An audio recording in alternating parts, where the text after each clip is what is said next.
Hello everyone, my name is Shobhit Avasthi. I am second year student of IIPS DUU. Today I am going to explain a very interesting and a very easy topic of discrete mathematics, that is existential and non-existential, that is universal quantifiers.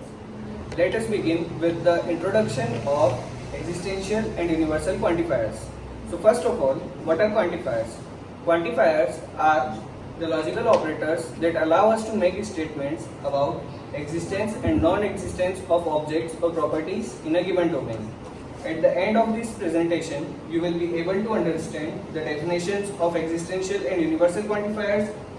I will also give some examples of these quantifiers and applications of both existential and universal quantifiers.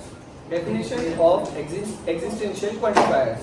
Existential quantifier, that is inverted E, is used to state that at least one element in a given domain has a certain property. It is represented by using this symbol and is read as there exists or there is at least one.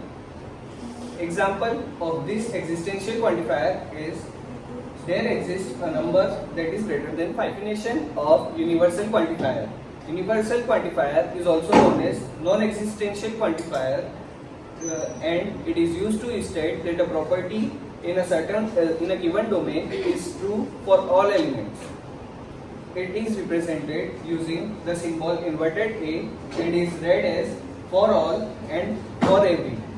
The example for universal quantifier is for all real numbers x square is greater than equal to 0. Now we will see the differences between existential and universal quantifiers.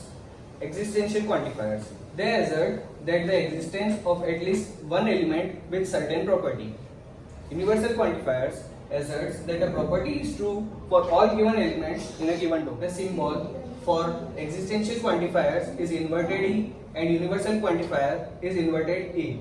Logical interpretation. Existential statements are satisfied if there is at least one example, while non-existential statements require all examples to satisfy the property. There are various applications of existential and universal quantifiers.